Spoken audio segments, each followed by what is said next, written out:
So I know I like to talk about my experience in the cult and like why the things that happened to me, but one thing I want to talk about is what the cult taught me.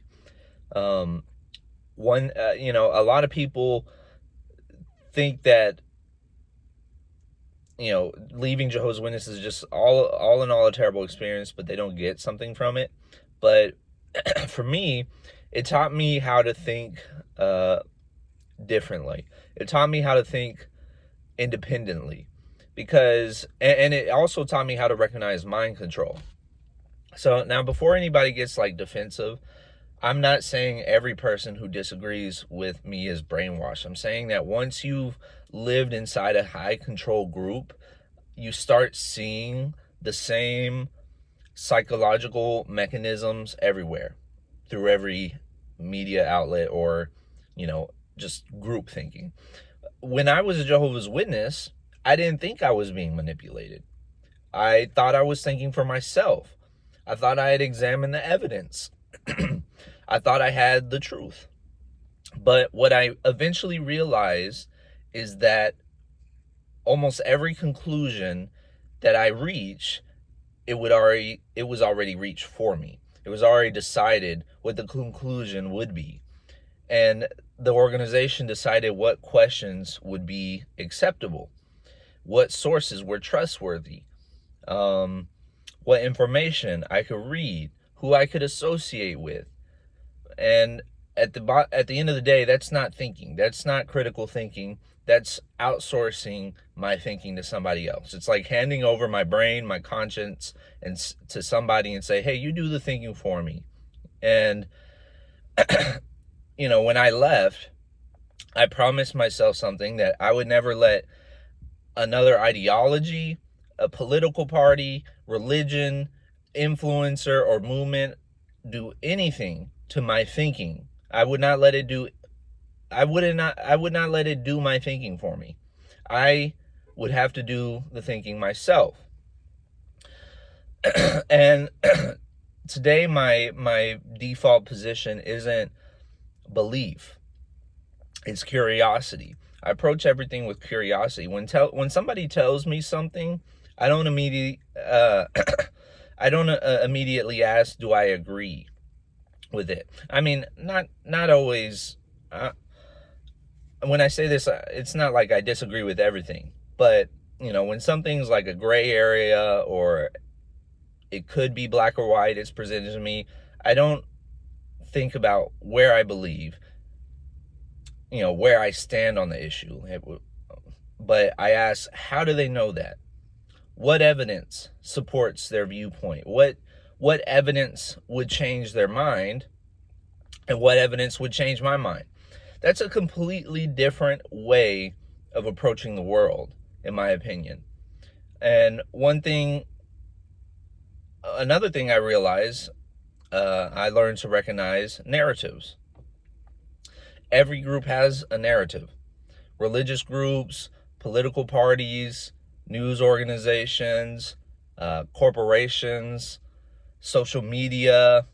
Everyone has a story they're trying to convince you to believe. And what's even scarier is that they've made algorithms to present these stories to certain groups of people, because they know that, I don't know how the algorithms work, but that's scary enough for me. It's not organic. They're presenting it to you because they have a profile on you. And once you've escaped one narrative, such as Jehovah's Witnesses, you become much better at spotting the next one. Another thing I have improved on is just recognizing groupthink. Humans desperately want to belong. We want to belong to a community, a group, a society. And it's very uncomfortable if you disagree with your tribe, because that tribe might reject you, or they might, that's just basic human nature. But history shows us, I read a lot of history, is that groups can be spectacularly wrong. They can be entirely wrong in some circumstances. Think about Galileo. When he was studying about and had a theory about the earth, the earth revolving around the sun, people said that was like heresy, and didn't know what he was talking about. But he was trying to take a science-based approach to it, and they ridiculed him for it. So today, I realize that consensus isn't evidence. Popularity isn't truth. Sometimes the majority gets it right, and sometimes they don't. My job isn't to follow the crowd. It's to follow evidence wherever it leads me. And it should lead me to the truth. And the truth can be found anywhere. That's one thing I've learned, in the places you least expect it. I also spend a lot of time learning about logical fallacies, because arguments can sound convincing without actually being true. Appeals to authority, the governing body, for example, false dilemmas, ad hominem attacks, confirmation bias, cherry-picking evidence. And once you learn these patterns, you start seeing them everywhere, including in yourself. And that's important, recognizing your cognitive biases. Critical thinking isn't about finding everyone else's blind spots. It's about finding your own. That's one thing constantly, Jehovah's Witnesses, we love to point out where other people get their thinking wrong. But when it comes to our thinking, we can't be wrong. But of course, that's a terrible, flawed approach to critical thinking. One of the biggest changes I've made is trying to take a science-based approach to questions. Science isn't a collection of facts. It's a process. It's being willing to say, I don't know. I could be wrong. Let's test the evidence. And that mindset has changed my life far more than memorizing answers ever did. Ask questions. I know today the world is very politically charged. It's very polarized, and a lot of people ask me where I stand politically, especially when I left the religion. And it's hard because I've never been political in my life. I never was political. But honestly, I think both the left and the right fall into the same trap. They become tribes. Each side has its approved opinions and its approved experts, its approved villains.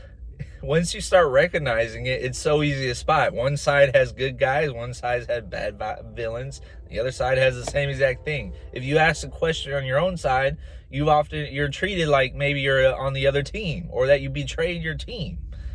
But that feels familiar to me, especially as leaving a high control witness, Jehovah's Witnesses. I've lived that before, right? I don't want another governing body.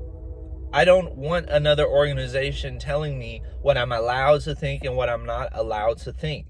I don't want another ideological prison with different decorations. I want intellectual freedom, and I think this is what every American should have. And what could make America great again is intellectual freedom. If people could discuss their ideas openly and without yelling at each other or attacking or black and white thinking, I think we could make some great progress. But instead, we're divided to keep us, fighting a culture war instead of a bigger war. But, intellectual freedom to me means that I can agree with conservatives on one issue. I can agree with liberals on one another. I could agree with scientists on one topic. I can agree with philosophers on another. And I can change my mind at any time when evidence appears, right? Changing your mind isn't a weakness. A lot of people think that changing your mind is like, oh, you're stupid, or you're just, no. It's growth. Leaving Jehovah's Witnesses for me wasn't just saying that I'm stupid. I can't believe I fell for this cult, although I did feel that way sometimes. But it's growth for me. It's growth. It taught me. It didn't just give me a freedom from a religion. It gave me freedom to think. And I think that's the lesson that matters the most to me, because It's not about having all the answers, but it's finally being comfortable admitting that I don't always know the answer to everything. And ironically, that's the closest I've ever felt to truth. And that is my lesson I would like to share with everybody today, that, being in a cult taught me so much, and how to think for myself. And I hope that everybody can think for themselves as well.